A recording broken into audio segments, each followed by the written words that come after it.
And we are live. Welcome back to Takes by Fans. We have a great show for you today. As always, we are live every single day at noon Eastern. Now, if you want to watch live, head over to twitch.tv/takesbyfans.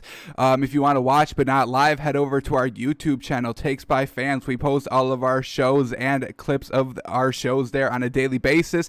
And if you just want to listen and not watch, no problems there. We've got you covered on podcasting apps, Spotify, Google, Apple, iHeartRadio. Hey, the choice is yours. Just remember the name, Takes by Fans, and you can watch on a daily basis or listen. So we've got you covered either way.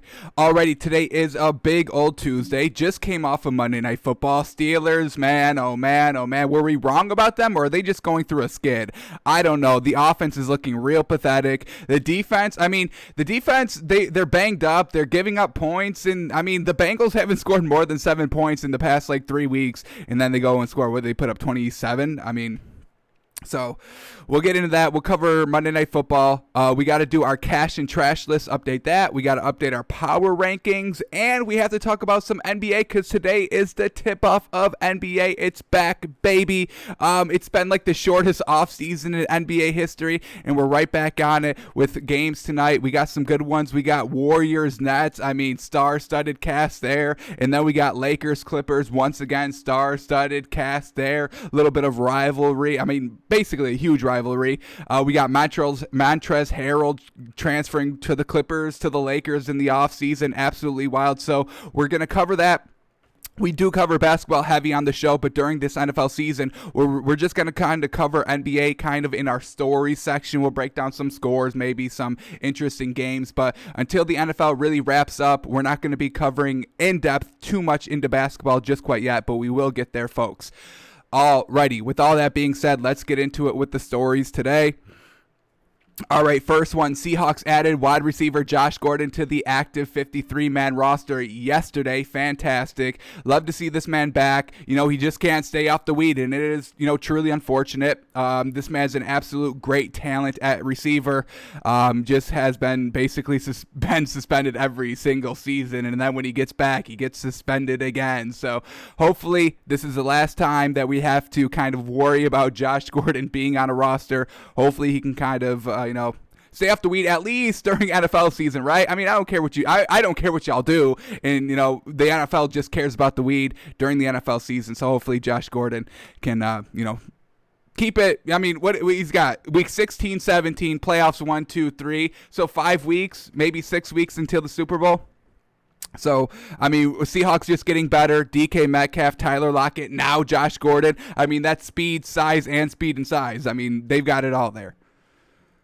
Alrighty, and Seahawks still getting better. Washington is getting better. Washington's defense is getting better here. They just signed veteran linebacker Michael Kendricks off the Seahawks practice squad. He's a great player. The Seahawks, their defense is pretty stacked anyway, so, that's why Michael Kendricks, he's a little bit towards the end of his career, and he was on the practice squad for Seattle, but that's a huge piece for Washington. Great kind of veteran piece for that kind of young core defense that they're working with. I think this is a great pickup in Washington getting better defensively, and we all know that defense is already top 5, and now they're just getting better. Alrighty, this story hurt me when I saw this yesterday. Dang, this one hurt me. Cam Newton, quote, "I did not live up to Patriots standard." And you got to feel for this man. Took a 1 year, $1 million deal with the Patriots, trying to kind of revitalize his career. This man was getting shit on by the Panthers organization and the fans. They all wanted him to move off of Cam. And, he was kind of out as a starting quarterback. So, he thought he could kind of redeem himself here with the Patriots. And it's just unfortunate. It just didn't work. Now, did he play great? No. Could he have played better? Absolutely. Could the Patriots offense had better weapons? Absolutely. This wasn't a great fit.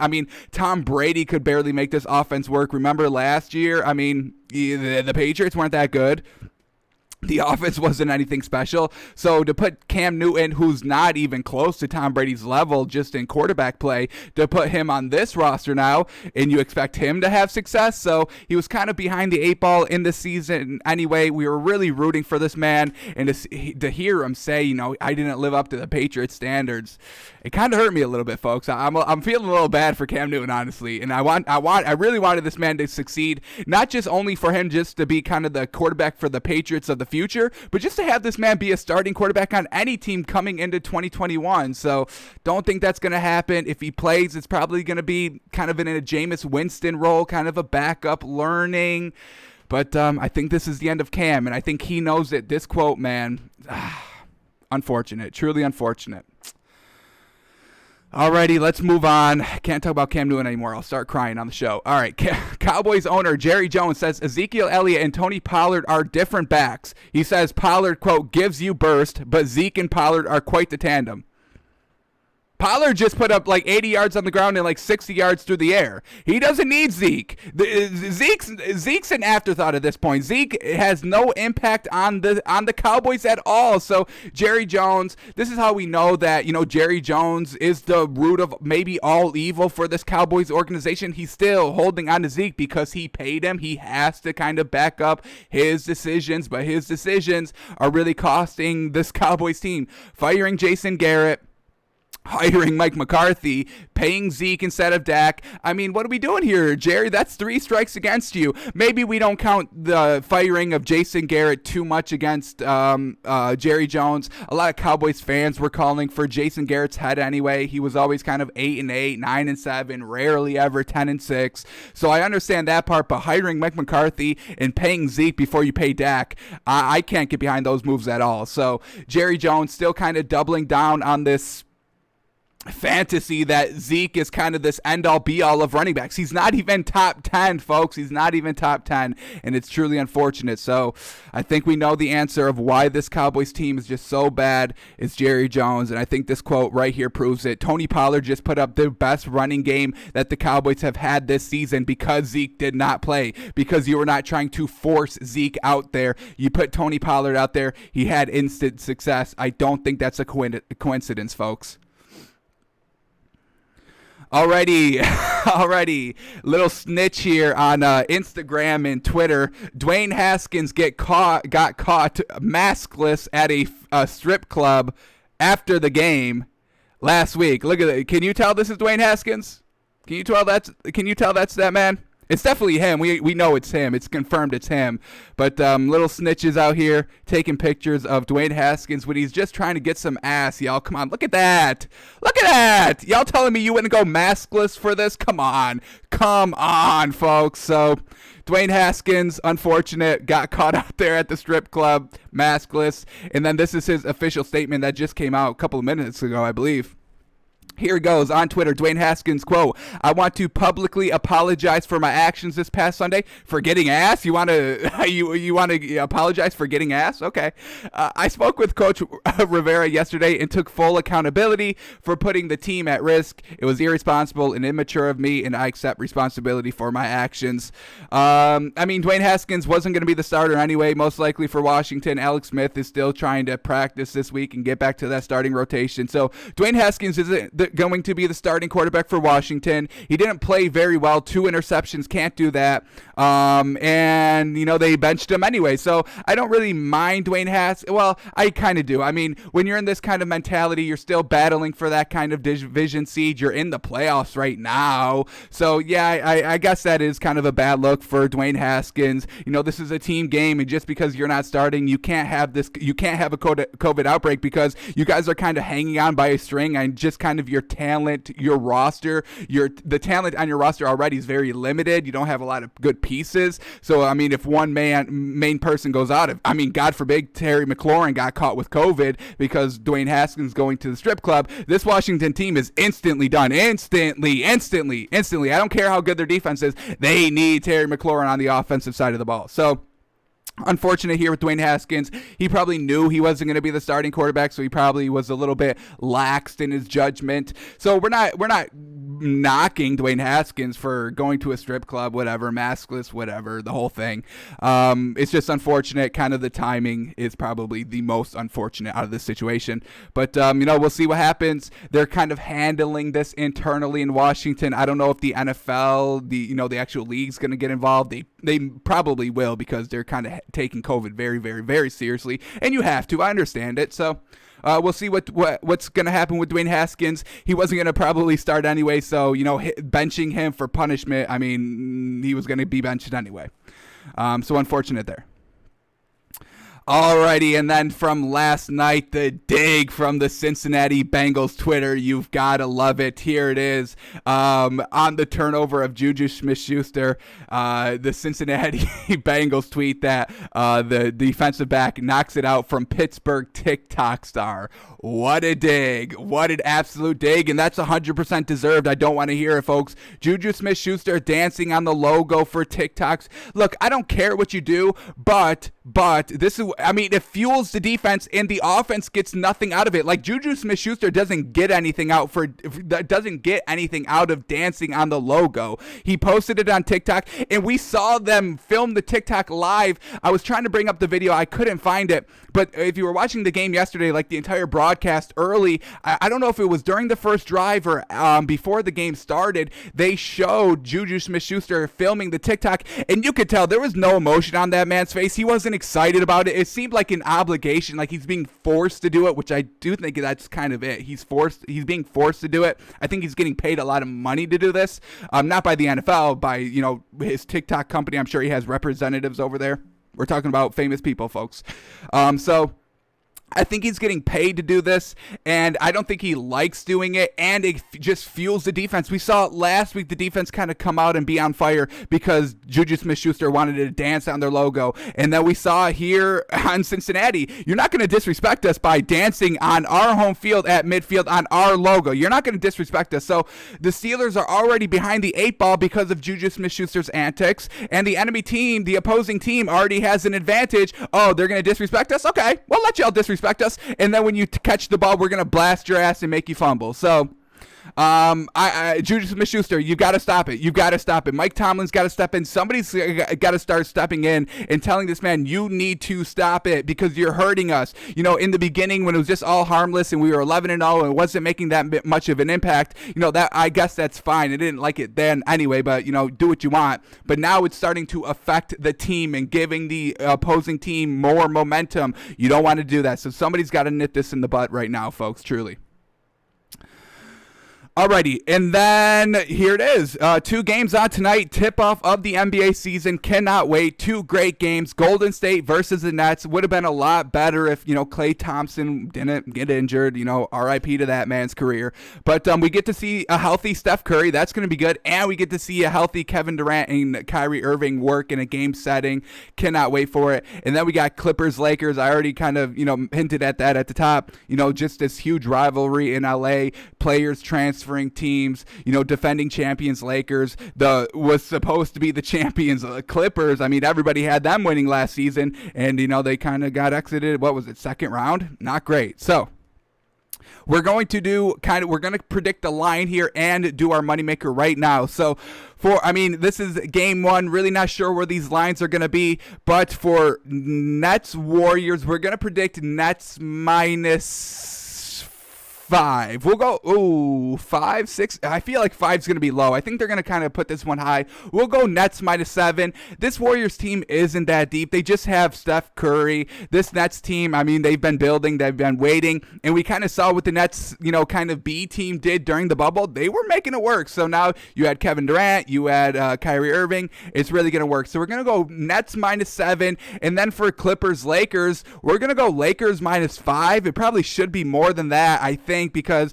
LeBron and Anthony Davis, folks, this is the new kind of Kobe Shaq, I would say. Yes, they're nowhere near kind of the similarities of Kobe kind of being a point guard or shooting guard and Shaq just being a pure center. We got LeBron and AD, 2 kind of power forward / centers going at it. So, this is kind of the new wave that the Lakers are trying to build here. So we're going to go Nets minus 7, Lakers minus 5, and we'll give you, let's see what these actual lines are.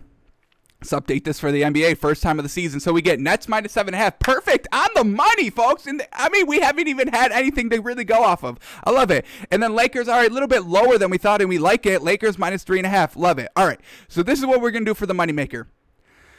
Warriors, Nets. I do think I like the Nets overall as a team. They're at home. We haven't seen the Warriors play yet. They're not that kind of deep. Missing Klay Thompson this season is really going to hurt them. Steph, yeah, he's great, but really we know he's going to go get his 30 and still hit the threes. He can still hit the threes from deep, folks. That hasn't changed.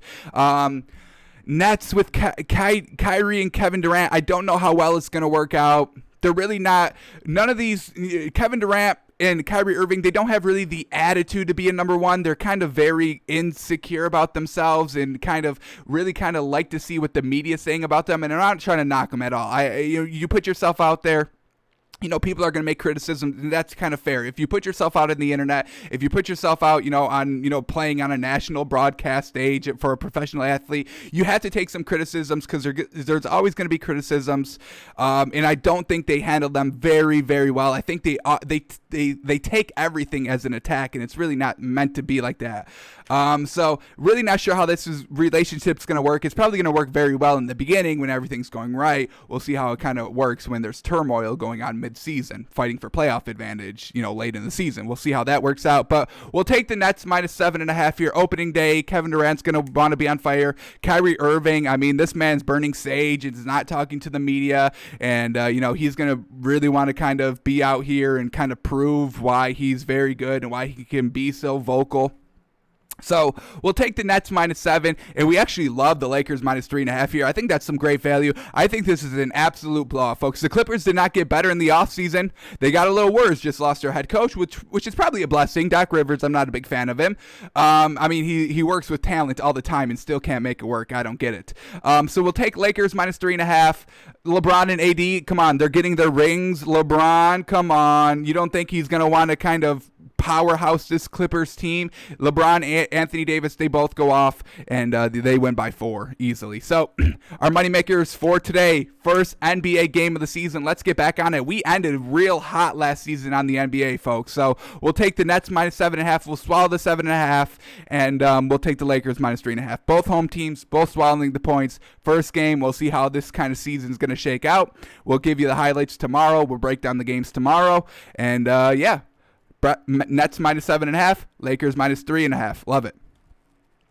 Alrighty, now let's move on. We'll go back to the NFL here, and let's talk about last night's game a little bit, shall we? Steelers, Bengals. Oh my goodness, Steelers offense is still sputtering, and it's not looking good, folks. The running game was decent, but everything else was not. So we'll start here. Ben Roethlisberger, 20 of 38.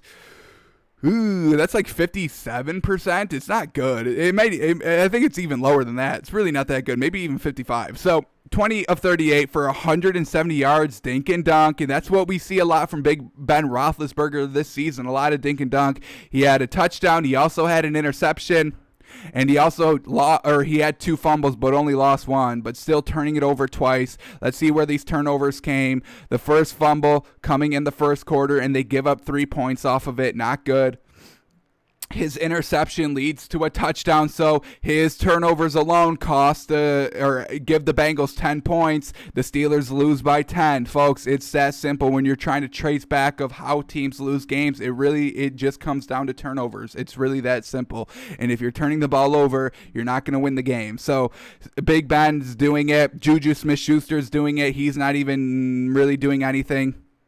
His fumble came in the first quarter as well as Big Ben's fumble. And once again, the Bengals score 7 off of it. So that's 17 points off of turnovers. 17, folks. We know the Bengals don't score that many points when they have to go and drive down the field themselves. You put it at 10. That's what they do. They score 7. They've been scoring 7. They score 10 this game. They don't score that much on offense, but when you're giving them short fields, they'll cash in, and that's how you know you're in a good coach team. The Bengals are in good hands with their head coach, and Joe Burrow, when he's good to go, they're going to be fine. So Bengals got a bright future here. They win against the Steelers. Huge, huge, huge win. We'll keep talking Steelers here. I mean, Benny Snell had a good game, 18 carries for 84 yards and a touchdown. It's really the only thing that really kind of worked this game. But when you get down, you really can't keep running the ball. So unfortunate. Deontay Johnson was the leading receiver for the Steelers, 8 receptions for 59 yards and a touchdown. Then we have Chase Claypool, 3 receptions for 54 yards and no touchdowns. Then we got Benny Snell, the running back, 3 receptions for 23 yards. And then finally, we get the TikTok star, Juju Smith-Schuster, 3 receptions for only 15 yards. We said he had the fumble, no touchdown. So the Steelers offense is just sputtering. And if you needed any more kind of clarification of why they're sputtering, well, let's take you through their first half drive summaries because they're not good, folks. First drive, 3 and out. Second drive, 3 and out. Third drive, that's when Big Ben fumbles. Fourth drive's another 3 and out. Fifth drive in the first quarter, they had 5 drives, folks, is the Juju Smith-Schuster fumble. Their sixth drive is the Big Ben interception. Then they were driving 10 play, or they weren't even driving. They just had a lot of plays on that drive. They only went 22 yards. So that's the interception drive. Then we're back to 3 and out. Then we're back to 3 and out. So they were really not even moving the ball. And when they finally picked up a first down, they were fumbling or they threw the interception. So they literally only picked up one first down or one set of first downs on one drive. Everything else was 3 and outs or turnovers. It's really pathetic what this offense was doing all game long. Not good. So the Steelers, I don't know, man. We took them out of the top 10. It's about time. 3 straight losses, 3 straight opportunities to really kind of get back on track. These are all prime time games. Show us what you're made of. All right, the first, we can excuse one loss. We get it. All right, now that second kind of loss, they were still on prime time. Show us what you've got. All right, maybe we can excuse 2 bad games, 2 game slide. All right, here it is. Third game, prime time game against a division rival who doesn't have anything on offense. This was your time to get back at it. And what do? They flounder again. We can't trust the offense. We can't trust the defense. And, well, we can trust the defense a little bit, but it's banged up. But we really cannot trust the Steelers offense, and it is truly unfortunate. So we took them out of the top 10, folks. I'll tell you all right now, we are going to do the power rankings in a little bit, but we took them out of the top 10. Unfortunate. Let's talk about the Bengals now. Very well done. They got the win. Huge win. Ryan Finley didn't play great, didn't even play really good. 7 of 13 for 89 yards, 1 touchdown, no picks, just being kind of a game manager, letting the running back do it all. Giovanni Bernard, 25 carries for 83 yards and a touchdown. He didn't do great either, but the Bengals defense absolutely stepped up. I mean, we told y'all 3 turnovers, scoring 17 points off those 3 turnovers. Just, decent, just being the game manager. Oh, we got great field position. Oh, we only have to go how many yards on these turnovers? Let's see. This field goal drive, they started on Pittsburgh 20. Great field position. Their second touchdown they started on, or their first touchdown they started on the Pittsburgh 38-yard line. Short drive there. The second turnover they started on the Pittsburgh 26-yard line. So these are short fields, and backup quarterbacks love short fields, folks. That's what they thrive on. Folks. Let's go short fields. Oh, I can make it work for 25 yards. Y'all only want me to go 25 yards? I can get 25 yards, 30. I can get 30, 35. All right, now we're starting to talk a little bit, but I can still do it. So, I mean, Ryan Finley does what he needs to do. Game manager, not turning the ball over, and that's all you need to do when you're a game manager. Basically, 50% completion percentage. Yards are very low, even for a game manager. 89. I mean, that's nothing. That's truly nothing. Game manager is like 150 to like 210. I mean, that's game manager, and Ryan Finley's not even close to that. So, just doing what he can do, which isn't much, but he gave it his all. Giovanni Bernard, good running attack here. Ryan Finley also ran 10 times. That's pretty good, keeping the defense of the Steelers on their toes. Hang on, this man can't throw, but he can run? All right, we got to protect that. So running back by committee a little bit with the quarterback. How crazy is that? Very well done. I mean, look at these receiving stats. A.J. Green, 2 receptions for 40 yards. T. Higgins, 3 receptions for 31 yards. He wasn't going anywhere, folks. It was just the short fields, the defense of the Bengals getting it done. So we congratulate the Bengals defense. Very well done. A lot of turnovers. I mean, if the Steelers offense never stepped foot on this field, or I don't know how I want to phrase that, but the Bengals defense basically scored the same amount of points as the Steelers did the entire game. 17 points off of turnovers. Steelers put up 17. All right, so Steelers get lost against the Bengals 27-17, and they're lost, folks. They're lost. I don't know what you do. I don't know who's to blame. Is it Big Ben? Is it his arm? Is it these receivers not catching the balls? Is it the running game that really hasn't been consistent? I don't know, folks. It's Big Ben turning it over. It's the turnovers. That's what it is. It's Big Ben not airing it out. He was dink and dunk coming into this losing streak, and, you can't get out of dink and dunk when you were just dinking and dunking, 11 straight wins. So Steelers get the loss. Unfortunate. Alrighty, now let's go to our cash and trash list. We do this every Tuesday. Who's cash in the league, who's trash. Cash list people, hey, they had a fantastic game. A reason why they won the game, a reason why they put up points, a reason why they didn't lose the game. Maybe they're actually the reason why they won the game. They threw the game-winning touchdown, they caught the game-winning touchdown, they ran the game-winning touchdown. That's cash. We want to, honor these players, so that's what we do on the cash list. Do it every Tuesday after, the entire week has finished and we've seen everybody play, and we can start judging people. So this was the cash list going into week 15. We had the Dolphins defense: Nick Chubb, Devontae Adams, Allen Robinson, Derrick Henry, Travis Kelce, Jonathan Taylor, Miles Sanders. Washington defense: Mike Bagley, Stephon Diggs, and Justin Tucker. So now that we've seen all these players play, let's go reevaluate them, see if they can stay on the cash list, see who gets bumped off, and we also got some additions that we got to do as well. So we start at the top with the Dolphins defense. We can put them on here. Absolutely. They give up 12 points to that bad Patriots offense. We can definitely get behind that. Absolutely. Bring up the game real quick. Here it is, 12 points. They got one turnover to kind of seal the game late in the second half. What they give up? Only field goals. Only field goals. Perfect. Bend but not break defenses. They gave up 12. That's fantastic. I mean, folks, if you're not if you told me, we held before I know the final outcome of the game, you tell me, we held the opposing team to 12 points, I'd be like, we won. Every single time you tell me, we held them to 12 points, I was like, then you must have won. And the Dolphins did that here. So very well done to the Dolphins defense. They got the takeaway, limited to Cam Newton, didn't let him kind of run all over him, forced a turnover on Cam Newton that wasn't really counted, still got a turnover, held him to 12 points. For all those reasons, we keep this Dolphins defense on the cash list for another week.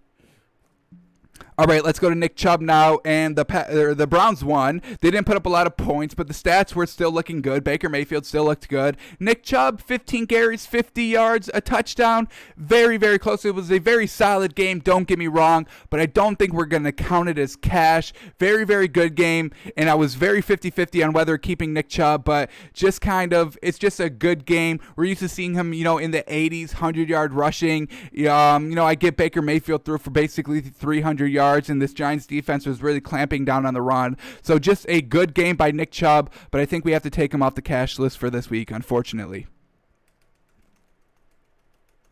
Maybe give me a second touchdown, give me maybe 30 more yards, and I could have probably kept you on here, but it's still it's a good performance. Good performance. All right, now let's go to Devontae Adams. He's always usually up there at top wide receiver for the Packers. What did he do this week? Well, the Packers didn't even throw the ball that much. 143 yards. So, Devontae Adams, that's basically what Devontae Adams could do in one game, 143 yards. And that's what Aaron Rodgers did for an entire game. So, Devontae Adams, 7 receptions, 42 yards, no touchdown. They kind of squeak out a win there. So, unfortunately, Devontae Adams not going to be on the cash list for another week.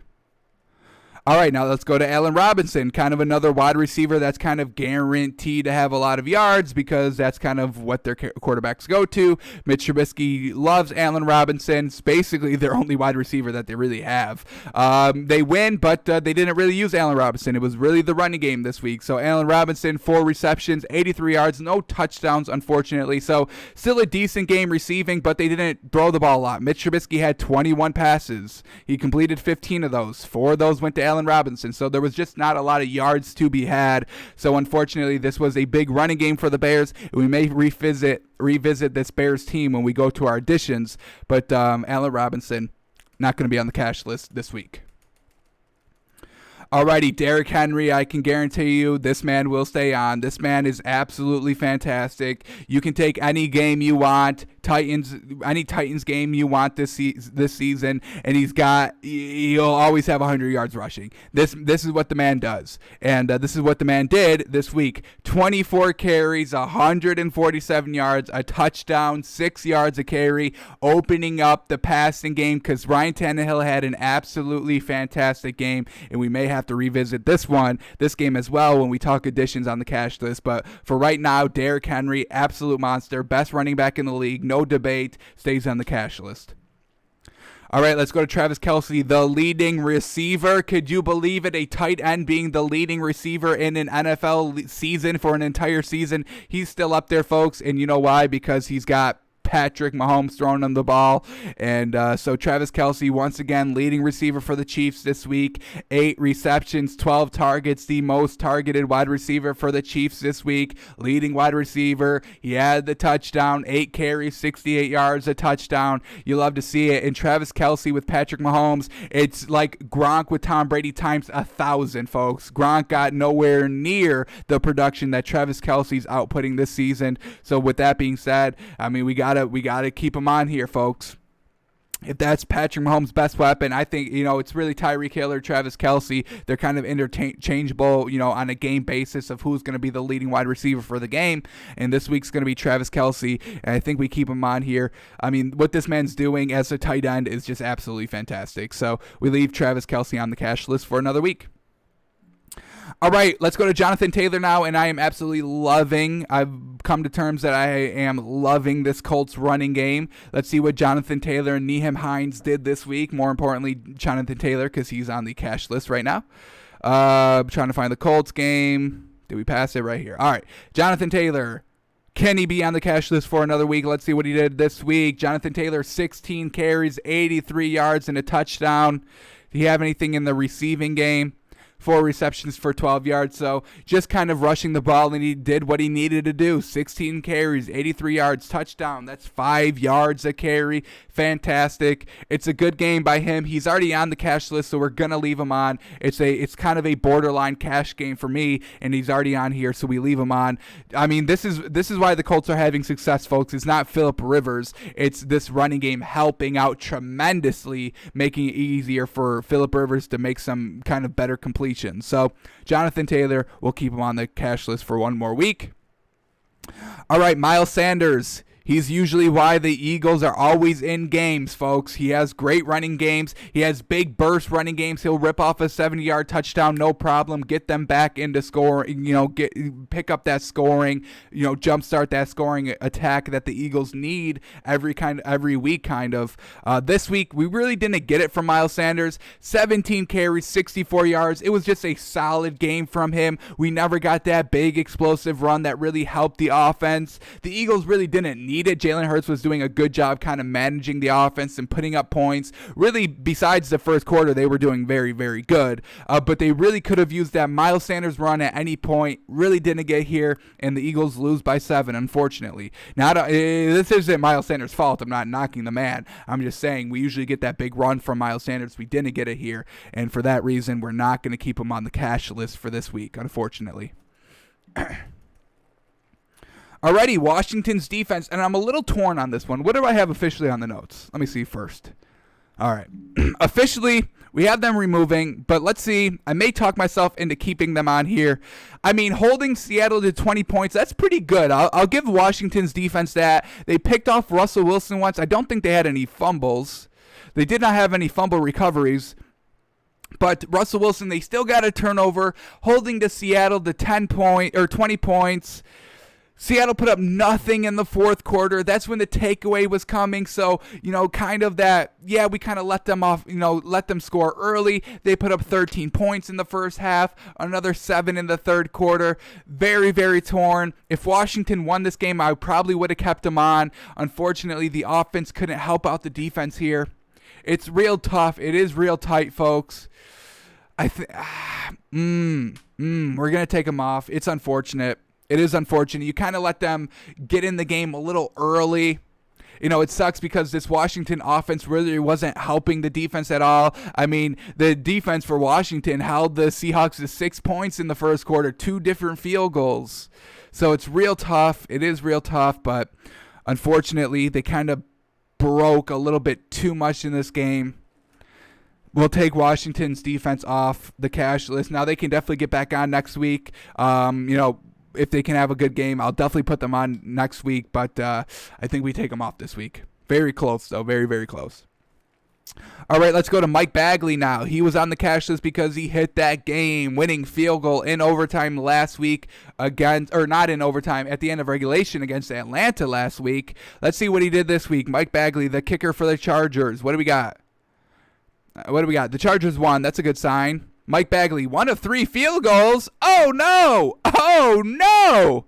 You can't be missing 2 field goals, and they both came in the fourth quarter, and they both would have won you the game. I mean, this game was tied going into the fourth quarter, 24-24. The Raiders barely had any possessions in the fourth quarter because they used their one possession in the fourth quarter to basically knock 8 minutes off the clock in the fourth quarter. So there was not a lot of time to be had in the fourth quarter, and you missed 2 field goals. Let's see how far these field goals were. If they were like from 60 plus, maybe we can forgive the man. But let's see where they were. 47-yarder. Come on. You can't make 47 yards to win the game. And then you get another opportunity from 51. That should be automatic. Anything from 55 in should be automatic. So Mike Bagley, awful game here. 1 of 3, missing game-winning field goals. That's why the Chargers cannot close out games because, special teams not getting it done. Luckily, Justin Herbert took it upon himself. He said, y'all can't get it done. Fuck it, I'll do it myself. And literally, he did that. He rushed in for that 1-yard touchdown after completing like the 50-yard bomb. So Mike Bagley, oh boy, that is definitely not cash. We may see him later on another side of the list that you don't want to be on. But for right now, he's coming off the cash list. That's inexcusable, truly. All right, let's go to Stephon Diggs now. This man is having an absolute great season. He's elevating quarterback play wherever he goes. Kirk Cousins, look what he's doing this year. This man was throwing like 4,000 yards when he was in Minnesota. Or no, did he? No, that was in... Did he ever throw 4,000 yards in Minnesota with Stephon Diggs? I think he did once. But we digress. Here we go.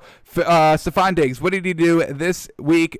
For Buffalo, they put up a lot of points, and this man went 11 receptions for 147 yards. He didn't score a touchdown, but he is truly elevating Josh Allen's play, and I don't think anybody's questioning that. You don't go from like not even 60% completion to like 70% completion in 1 year if you don't have an absolute wide receiver talent, and that's Stephon Diggs, folks. And I'm not knocking Josh Allen. I still think he's a very solid quarterback. I just don't know if we're gonna get this level of production that he's doing this year if not for Stephon Diggs. He may have still improved, from last year, but not this big, and we have to start giving credit to Stephon Diggs, and that's what we're gonna do this week, keeping him on the cash list. Yes, he didn't score any points, but 147 yards receiving. Oh my goodness, in 11 carries, just getting it done. Not one big hitter. It was just constant all game, and that's what this Bills team, that's what they do. They drive down the field on you. So Stephon Diggs can stay on the cash list for another week, and then we go to Justin Tucker, kicker for the Ravens. They didn't need him this week, folks. They didn't need him. They put up 40 points without basically him scoring the ball at all. Let's see what he did this week. Did he even have any kicks? Probably just some extra points. Justin Tucker, 1 of 2 field goals. Oh, no. 1 of 2 field goals. He hit 5 of 5 for extra points, so we'll give him that. Let's see where this missed field goal was from. His first make was from how long? His first make was from 46, so that's should have been guaranteed anyway. His missed field goal coming at the end of the first half, and it's a 57-yarder. Really should be automatic for a talent of Justin Tucker. We're going to take him off. Very well done for hitting your extra points. Really should have went 2 for 2, 57 yards. Yeah, it's long, but not for Justin Tucker, who's very, very good, who's an established kicker in this league. So that's not cash. It's a good performance, but it's not cash. So we take Justin Tucker off. Alrighty, so those are everybody that's going to stay on the list. Now let's go to our additions. We do have a couple of them, and let's go back to Buffalo, folks. We got to go back to Buffalo because it's not all just Stephon Diggs doing that. It's this man, Josh Allen, 28 of 40 for 300 259 yards. No dink and dunk with Josh Allen. That's something I can definitely get behind. 2 touchdowns, not turning the ball over. That was the only knock that I had on Josh Allen. He turned the ball over, usually fumbling, not so much on the interceptions, but he usually fumbles a lot, and he's really cleaning it up. Yes, he's still fumbling, but he's not losing it. So far, we can give him a little bit of a pass on it. We do want to see him clean it up and really not fumble at all, but as long as he's not losing them, maybe we can give it a little bit of a pass. So Josh Allen, welcome to the cash list, baby. I don't think this may be his second time. I think we've put him on here one other time. But very well done by this man. He's having a hell of a season. Something I don't think I've ever seen before. I don't know if I've seen a turnaround this quickly before. It's truly something, folks. This man, hopefully he can keep it up in the playoffs. Man, this man working. Woo, he's good, folks. So welcome, Josh Allen. Alrighty, the next edition here of the cash list, we're going to go to the Packers game, and it's not Aaron Rodgers because that man only threw 143 yards. We're going Aaron Jones, the other Aaron on the team, 20 carries, 145 yards, and a touchdown. That's 7 yards a carry, folks. And this man, basically why the Green Bay Packers won. He was the one constant of moving the ball. Packers got out to a big start, and then they kind of fizzle out in the second half. But Aaron Jones, great running day all game long, and we'll put this man on the cash list. Very well done. When the running game works, folks, I'm all about it. Let me see some 100-yard rushers. Oh boy, hang on. What do we got here? Opened up the script. Opened up the code of the website. How crazy! All right, Aaron Jones. Here we go. Aaron Jones. Very well done. All right. Moving on, our next edition is going to come from this Tennessee Titans team. We already got Derrick Henry on the list, so who's going to be number 2? Well, we're going to put Ryan Tannehill, and I was very, very close. I do want to put an honorable mention here. Corey Davis, 4 receptions, 110 yards, 1 touchdown. Very, very close. I was torn. Do I do Ryan Tannehill or do I do Corey Davis? But overall, Ryan Tannehill had 6 incompletions, 21 of 27, 273 yards, 3 touchdowns, no turnovers. And for that, we're going to put Ryan Tannehill over Corey Davis this week. If Ryan Tannehill had like 2 touchdowns, I would have gave it to Corey Davis. But that 3rd touchdown, I got to give it to the man, Ryan Tannehill. This man is playing great. He's an above average game manager. And that's what he plays like, folks. He airs it out when he knows when he has it because, Derrick Henry's taking all the attention. So this man, he understands this offense 100%. Mike Vrabel, I think he put this team together, and he's doing it. I mean, he's done a fantastic job, folks. I mean, this Titans team, I'm very close to putting them number 1. I'm very, very close. They're putting up points. They're putting up like 40 points, and they're doing it throughout the season. This is not the first time they put up 40 points, folks. This is like the 3rd or 4th time they've done this. So, and Ryan Tannehill is the main culprit for it. Well, Derrick Henry and Ryan Tannehill, I think they kind of share success 50-50, and they both deserve the cash list, folks. I mean, they're playing outstanding, and they work so well together. Watch out for this Titans team. They'll make it deep in the playoff, folks. This team buys in. Mike Vrabel, he's a no-nonsense kind of head coach, and he's got these players playing very good, folks. Truly great. I mean, we see teams, Chiefs, they don't put up 40 points every week. The Bucks, they rarely put up, 30 points. What else do we got? Star-studded offenses. I mean, this Titans team, they've got a lot of talent, but there's no really star. I mean, Derrick Henry's the big star, but then we got Ryan Tannehill, Corey Davis, A.J. Brown. I mean, those aren't big names like the Chiefs have, like the Ravens have, like, who was the third one I was just thinking of? I can't remember. The Bucks have. So they're just still getting it done, and I love everything about this this Titans team. So Ryan Tannehill on the cash list.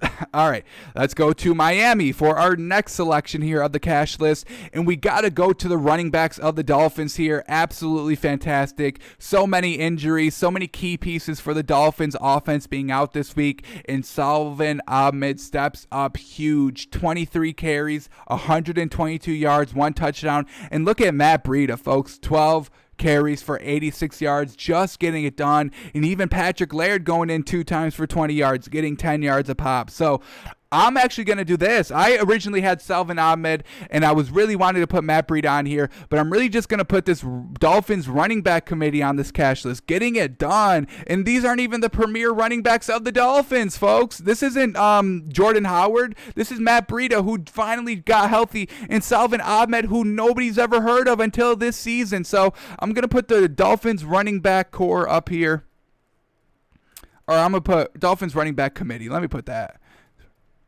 I mean, that was just a fantastic performance by them all game, getting it done. 200 yards plus by the running attack. I got to give it to them. So when they barely could pass the ball through like 145 yards, it was just nothing was there. All the receivers were out. Devontae Parker, Jakeem Grant, their tight end, Mike Gesicki. They can't throw the ball, and the Dolphins running back steps up hugely. So we put them on the cash list. Alrighty, 3 more players, and the first one is going to come from Chicago, and yes, it's not Mitch Trubisky, folks. You should never, ever think that. Whenever I say cash list, get Mitch Trubisky out of your mind. We got to go David Montgomery here. We see Mitch Trubisky throw the ball 21 times. Well, you know why? Because David Montgomery had 32 rushes. Love to see it. Running attack games. Love them. 32 carries for David Montgomery here. 146 yards. Just getting it done, folks. 4.5 yards a carry. 2 touchdowns. He's the reason why basically they won. Mitch Trubisky was just kind of playing game manager at quarterback, and it works. That's what he is. He's a game manager. Not Ryan Tannehill game manager. Ryan Tannehill's an above average game manager, and Mitch Trubisky's kind of a slight step under average game manager. So Ryan Tannehill and Mitch Trubisky, not even close. We got to put David Montgomery on this cash list for what he did. Absolutely fantastic. Very well done. Just sticking to it. Keep on going. I know I spelled that wrong. So we'll fix that in post after the show. All right, let's keep it moving here. All right, we got to go to Eagles and Cardinals because this man single-handedly won the game for the Cardinals. I'll tell y'all right now, we're going to take a look at every one of this man's catches tomorrow on the show during our Wednesday film study. This Cardinals team only works when DeAndre Hopkins is going beast mode, and he had an, oh my God, outstanding game. 9 receptions, 169 yards, a touchdown, and this wasn't just a big shot once and, 5 yards here and there. It was consistently deep down the field. It was consistently 15, 20 yards. It was consistently double covered, caught it, no problems. This man, if it wasn't for DeAndre Hopkins catching all of these passes, the Cardinals wouldn't have put up 33 points and the Eagles would have won. DeAndre Hopkins single-handedly won this game. We'll show you tomorrow. But DeAndre Hopkins has to go on the cash list. He's probably the most impressive cash list addition this week, honestly, truly. DeAndre Hopkins, oh my goodness, I cannot believe I watched the entire game start to finish, and this man did not disappoint me 1 minute of him being in here.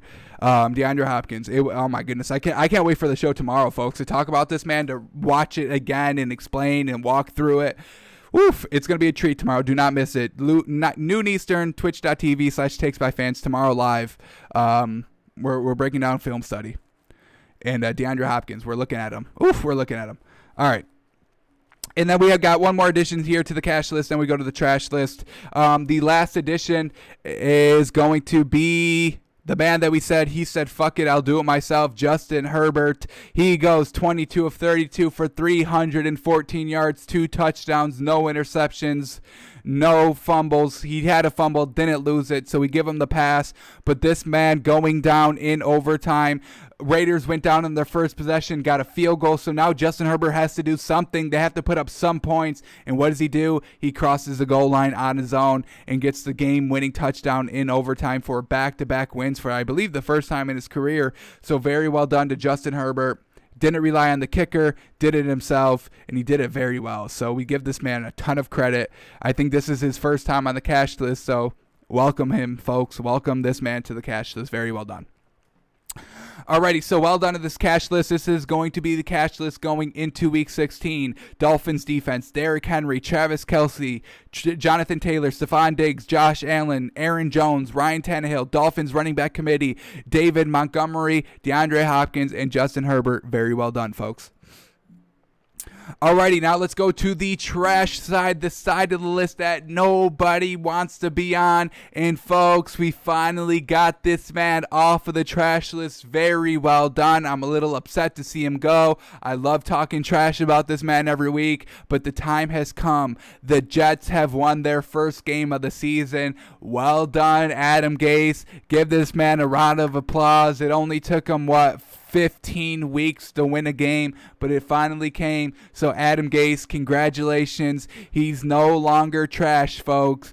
This man is coming off the trash list. He's basically the trash list Hall of Famer, MVP of the season. He's been on here since September 20th, and he's taken him to December 22nd, right before Christmas. Best Christmas gift you can get, right, Adam, getting off the trash list. So well done, Adam Gase. He got the win. That's what we wanted to see from this man. Could he coach his way to a win? And he did it on the road against the Rams. That's a pretty good win. That's a stunt win right there. Adam Gase, he was like, yeah, we ain't got no wins, but look at the one win we do got. That's a pretty good one. Hey. So very well done to Adam Gase. Finally coming off the trash list. Well done. Alrighty, we go to Mike Glennon. He did not play. He's officially benched. Remember, we had to kind of keep him on the the trash list for one more week because he played last week. We knew he wasn't going to play this week, but still, for his performance last week, it was still trash. So we had to have him on here for an entire week, and now we can finally take him off since he's not going to be playing anymore. That's the true punishment that Mike Glennon is facing. This trash list really doesn't even compare to him getting benched in real life. So, alrighty, now we got to evaluate the Jets defense. Well, they held the Rams to 20 points. That's pretty good. I'll give them that. So we take the Jets defense off the trash list. I mean, no reason for them to be on here anymore. They held the Rams at 20 points. That's pretty good. They usually score 24, so they knocked 4 points off their total and get the win. So we'll give them that. Texans defense. All right, let's take a look at them. I mean, they gave up 27 points to the Colts again. I mean, that's basically what they gave up last time. They did not get any turnovers, so unfortunate there. I mean, they held them to 27 points. The Texans had the chance at the end of the game to win, but they fumble it again. Classic. So Texans defense, not trash, not a good performance. I mean, it was an all right performance, but no takeaways, but it wasn't trash. It wasn't trash. It's not like we put them on last week because Mitch Trubisky threw all over them and made the Bears look like Super Bowl contenders. That's why we had them on last week, but this week they kind of cleaned it up a little bit. So we take the Texans defense off. All right, now let's go to Dan Bailey. We put him on the trash list last week because he missed so many gosh darn field goals for the Vikings. And this week, what did he do? 2 of 2. Well done. 2 of 2 from the field goals. 3 of 3 from the extra points. Doing everything you're supposed to do. So we take Dan Bailey off the trash list. Is there going to be no trash people in this league? How crazy. All right, now the last one. Matt Ryan. Let's evaluate him. Now, yes, they blew the lead, but was it Matt Ryan's fault? Not really, folks. So let's talk about this. All right, Matt Ryan, 34 of 49, 356 yards, 3 touchdowns, no interceptions, no fumbles, no turnovers. Matt Ryan played a good game. You really have to start talking about the coaching because they had a 17-point lead, and this man was still slinging the ball. I don't like that. Start running the ball. They had Ish Smith run it 6 times. That was their running attack. So they just threw the ball so many times in the second half. Eat up the clock in the second half. You're up 17-0. So this isn't Matt Ryan being trash. This is just, the Falcons being the Falcons. So not going to put the blame on Matt Ryan this week. He played a decent game. He did what he could do.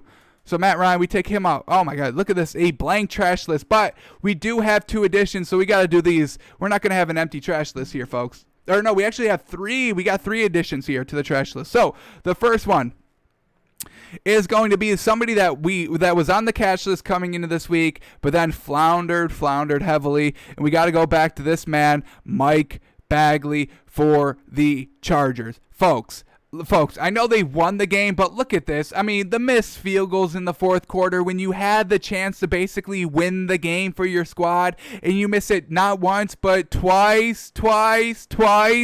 So, Mike Bagley, going from the cash list to the trash list, not good. Get better, my guy. Come on, be more consistent. I mean, you play for the Chargers. You know you have the history of, blowing leads and losing close games, and you still can't be clutch, my guy. So, Mike Bagley, welcome to the trash list. When was their game? The 18th or 17th? 17th. We'll fix it later. All right, and then our second edition of this trash list is going to go to the Steelers offense. I mean, folks, we got to lump it together. It's Big Ben getting the turnovers. It's the wide receivers fumbling. It's the wide receivers dropping passes. It's the running game not getting going, not doing anything real productive. So we're going to lump it all together into the Steelers offense and put that on the trash list because we got to make an excuse for why the Steelers team is not performing well. And we got to look at this offense because they're turning the ball over. They're playing dink and dunk, not explosive, nothing original, predictable. It's everything that's wrong with it is not good. So we got to put them on here. This is 3 straight weeks we're talking about here. And, it's finally time that the Steelers team gets on this trash list for something. All right, and then our final edition, we got to go back to the Houston Colts game, and basically this is exactly what happened 2 weeks ago when this team faced. They got down to the 1-yard line, and somebody fumbled the ball before scoring and tying the game or winning the game. It wasn't Deshaun Watson this week. It was his kind of counterpart, Kiki QT, wide receiver, fumbling on the 1-yard line. He was a hero a couple weeks ago with 100 yards receiving. Last week he was kind of not good, barely any yards, and this week he's fumbling in a potential game-tying situation in the fourth quarter. So Kiki QT, very, very, very disappointed. Oh my goodness, I keep hitting the wrong buttons trying to type some names here. All right, here we go. Kiki QT. Unfortunate. And this will round out the trash list going into week 16. We've got Mike Bagley, Steelers offense, and Kiki QT all being trashed this week. I mean, folks, look at this. This trash list is small. This is what I like to see. 3 players only trash. I can get beyond that. So that is the cash and trash list. All right, now let's close it out here with our power rankings. A lot of shuffling going around. There's a lot of teams coming off. I'll tell y'all right now. Steelers are off. Saints are off. Rams are close to off, but Saints and Steelers will be falling off this list. So we have to do two new teams will be in the top 10. Everybody else is getting shuffled around a little bit. So here was the power rankings going into week 15. We had the Steelers are at 10, the Browns at 9, the Ravens at 8, the Saints at 7, the Titans at 6, the Seahawks at 5, the Rams at 4, the Bills at 3, the Packers at 2, and the Chiefs number 1. So a lot of movement here. We'll start at number 10, work our way up to number 1. But the new number 10 team, I told y'all, we put the Steelers down to number 10 going into this week because we wanted to give them one more chance to step it up, one more chance to kind of prove that they belong here in the top 10, and they floundered big time. So we got to knock them off. And the new number 10 team, we're going to do it like we did with the Steelers. The new number 10 team is the Rams, folks. That loss is inexcusable. You lost to a no-win team. This offense for the Rams, they're very questionable. They're probably the worst offense that we've had in the top 10. They're not consistent. They put up like barely 20 points when they face bad teams and when they face good teams. They're always consistently about 20, 24 points, and that's not going to get it done. We just saw you get outscored by the Jets. That's disgusting. I would be ashamed of myself. So Rams have to drop to number 4 to number 10. We're giving them one more week. They have to start proving to us that this offense is better than what they've been showing this first 15 weeks of the season, because it's not good. Even when Jared Goff's throwing for 350 yards and both of his number 1 and number 2 receivers are having over 100 yards receiving, they still put up 27 points. Nothing's going right for this offense, but they still put up 20 points. That's what they do. They'll find ways to put up 20, 24 points. They just have to hope that their defense kind of holds them to whatever under or, 1 point fewer of what the offense puts up. And unfortunately, they couldn't do it this week. So we have to maybe sell some of this Rams offensive stock. I don't know what it is about it. They just, they're not consistent. So Rams dropped to number 10. Alrighty, Browns. They're moving up, but we have a new number 9 team, and we're gonna move this team back into the top 10. This is one of our 2 additions to the top 10. New team coming in. It's going to be the Miami Dolphins. And folks, this defense. Oh my goodness, this defense. Takeaways. I mean, we've got takeaways in like 20 straight games dating back to last year. this offense. Tua's the perfect game manager. That's all we need him to be his rookie season, and that's what he's doing. No receivers, no problem. I'll throw for 145 yards, 6 incompletions, and just hand the ball off and run it. And the running backs, I mean, we're talking deep into running backs that they're still being productive. Salvin Ahmed, Matt Breida getting it done. And this kind of just speaks to how well coached this Miami Dolphins team is. Everybody is buying in. Next man up mentality. Yes, we're down our number 1, number 2 wide receivers. Yes, we're down our number 1 tight end. Yes, our number 3 wide receiver. Yes, our number 2 tight ends really aren't that good at catching. So what do? We run the ball. Everybody buys in. The defense, holds the entire game, holding the Patriots offense to field goals. So love this Dolphins defense. The offense, they just need to be game managers. And, when they do that, they win games. So we're going to put the Dolphins back in the top 10 at number 9. Alrighty, the new number 8 team, and this is the last new addition to the top 10, folks. The new team, we've got to put this team in. I love this running attack, and this defense is all right, and it's making the quarterback's job so much easier. We've got to start talking about the Colts, folks. This running back committee that the Colts have are top 3 in the league. Ravens, number 1, running the ball. Browns probably number 2 in their kind of running attack by committee, and I think this Colts team at number 3, Jonathan Taylor and Nyheim Hines, absolutely wonderful.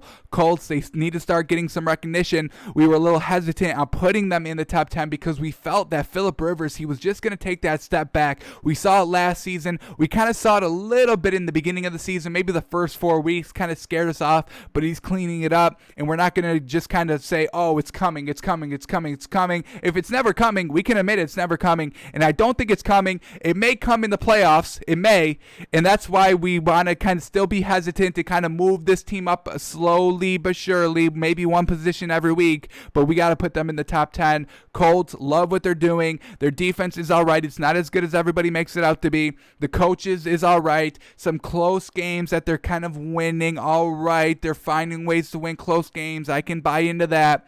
Take this team slowly, but this running attack, this running game by this Colts team, it's one of the tops in the league, folks. So Colts at number 8. Love what they're doing over there. Alrighty, new number 17, and we got to move this team up a little bit. We got to put the Browns here. I do want to move the Browns up a lot more, but there's a lot of other greatness that's going around in the league, folks. So, I mean, this is a very, very tough list. I would say, oh my goodness, I'm messing everything up. All right, here we go. Let's get this right. All right, so there's a real kind of numbers 1 through 7 are kind of very, very close. 8, 9, and 10, there's a little bit more of a gap between 7 and 8 than there is between like 7 and 1. This is very, very close, folks. Don't think, oh, the Browns are at 7. I love this Browns team. I think the coach is outstanding. Baker Mayfield is buying into what the coach is saying and is not turning it over and is being absolutely fantastic. They've got the weapons. Kareem Hunt, Nick Chubb, Jarvis Landry, Austin Hooper, they've got the weapons, folks. And this defense is good too. So everything is really good for this Browns. Really, once again, the one knock for the Browns is Baker Mayfield's kind of ceiling. What is that? But so far, Kevin Stefanski is doing a great job scheming ways for Baker Mayfield to have success in this league, and it's going fantastic, folks. So we got to put the Browns at number 7. And I do want to move them up higher. It's just there's a little bit better. There's a little bit betterness in some of these other teams. So this isn't a knock against the Browns. They're fantastic. Number 1 through 7, I'm telling y'all, are very, very close. 7 through like 8, 9, and 10, it's a little bit more of a gap, but we still love this Browns team. We move them to 7. All right, number 6 team, new number 6 team. Got to put this team a little bit down, folks. A little bit down. We're dropping Packers from number 2 to number 6. I've seen this time and time again. It's this Packers offense. They just stumble sometimes. They put up 3 points in the second half last week, folks. I get they were up kind of big, but they were still trying to put up points, and it's just something about this Packers offense. It's something I don't know what it is, folks. I watch them every week, and I still can't put my my finger on it. It's just something that doesn't go wrong. They can't pick up the first downs. That's what it is. They go 3 and out a lot, and they'll have good spurts. They'll have a good first quarter, but then they trail off. We've seen it time and time again, and I'm kind of over it. I get better offenses with other teams kind of more consistently, so I'm a little hesitant to kind of move this Packers team, or kind of, I don't want this Packers team kind of high on the list anymore. I've seen it. I don't want it to be kind of a one and done in the playoffs.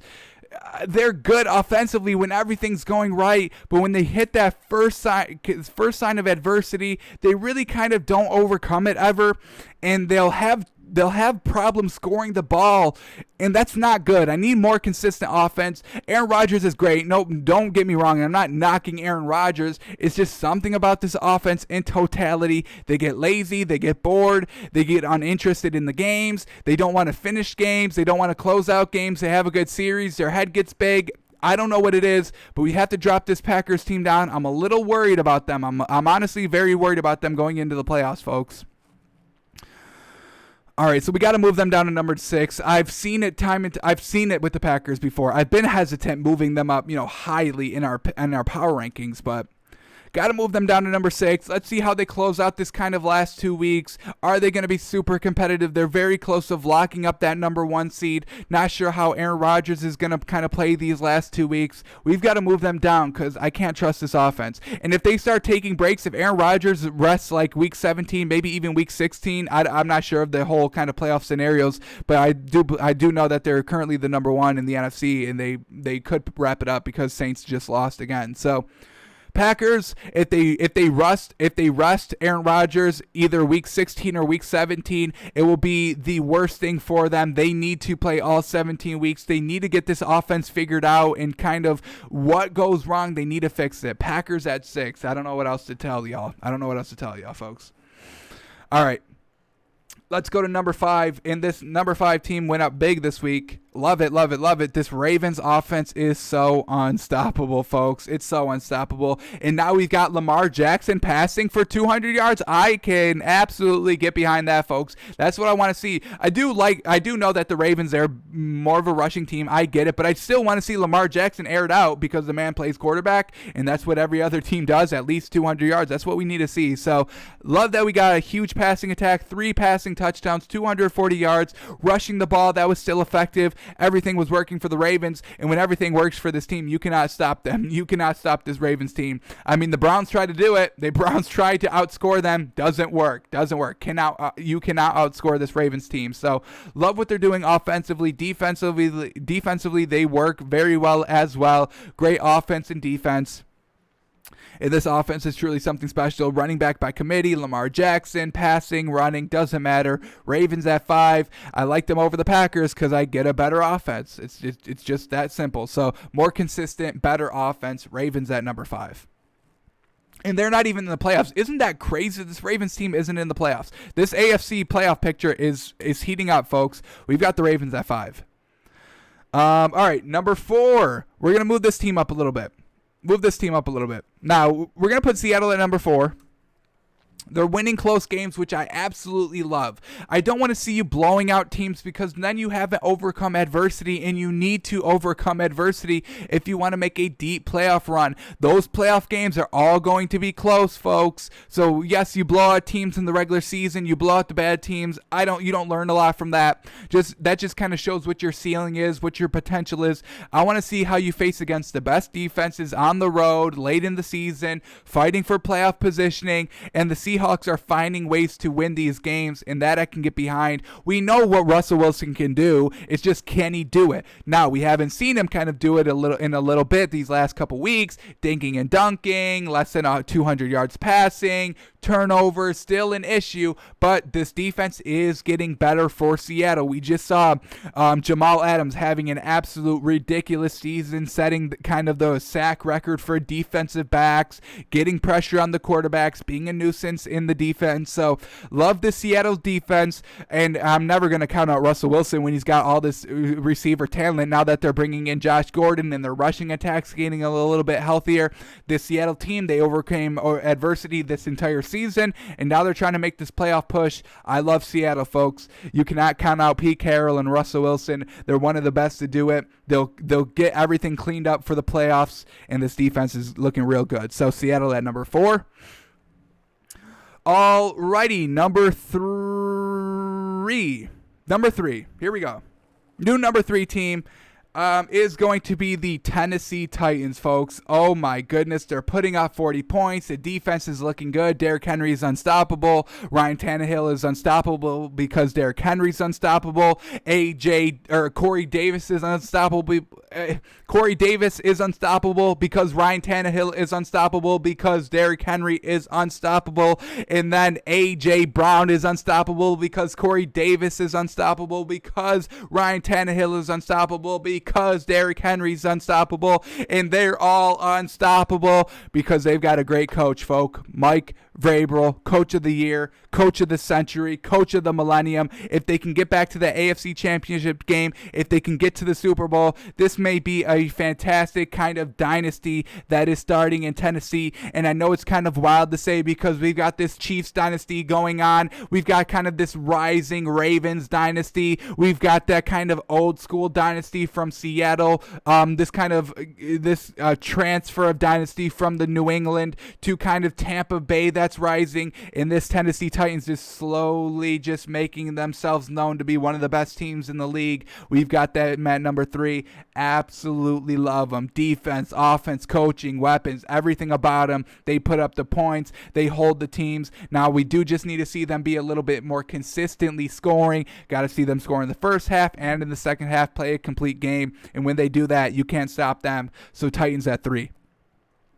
All right, number 2, folks. Got to upgrade this Buffalo Bills team. Josh Allen's playing out of his mind. They've got a great defense. Literally, Josh Allen is looking like he's Peyton Manning. He's looking like a first ballot Hall of Famer his 3rd year in, and it's crazy the progress that he's taken from last year to this year, but he's playing out of his mind, folks, and we've got to start respecting this team a little bit more. 3 last week, 2 this week, winning to Denver. The defense was never a problem. They shut Drew Lock down, and they put up a lot of points just because, hey, we can't. Oh, the Titans are putting up points. We want to put up points too. We could have just not played in the 4th quarter because the game was over by then anyway, but we want to keep pace with that Tennessee Titans team because we see them put up 40 points a couple of times. We see that Ravens team put up 40 points a couple of times. We want to prove that we can put up 40 points a couple of times too. I love this defense. I love this Bills offense. As long as, Josh Allen's not turning the ball over, this team's going to the Super Bowl, folks, or at least challenging the Titans or the Chiefs in this kind of AFC, because these teams in the AFC, I think, are a lot better than the teams in the NFC, folks. They got the offense with the defense, consistent offense with consistent good defense. In the NFC, we've got some good defenses, but these offenses are not looking as good as these AFC ones. This Titans team, Bills team, Chiefs team, all putting up the points. Love it, love it, love it. Josh Allen, keep not turning the ball over, and you can kind of rival for number 1, maybe. So Bills at number 2. And then Chiefs, we're leaving them at the number 1 spot. It's Patrick Mahomes. You can't stop them. I don't think that Kansas City Saints game was it was kind of as close as that final score indicated. 3-point win for the Chiefs. Really maybe should have been 10. We see the Saints get that kind of late score touchdown, make it a 1-score game. The Saints couldn't do anything in the first half. Field goal after field goal after field goal. Even when they were gifted, wide open touchdowns, off of a fumble, they still knocked it out in the back of the end zone for a safety. So they're not putting up the points. I don't think Drew Brees is that dynamic as a passer anymore. I think he's kind of getting figured out. I really think the Saints are making mistakes starting, Drew Brees last week and for the rest of the season. This Chiefs team, folks, They're great offensively. Travis Kelce, he's a tight end. He's beating all these other wide receivers. Tyreek Hill is the number one wide receiver in the league. You can make that argument, and I would endorse it. This Chiefs team, Andy Reid, they just won the Super Bowl. They know what it takes. They know how to buy in.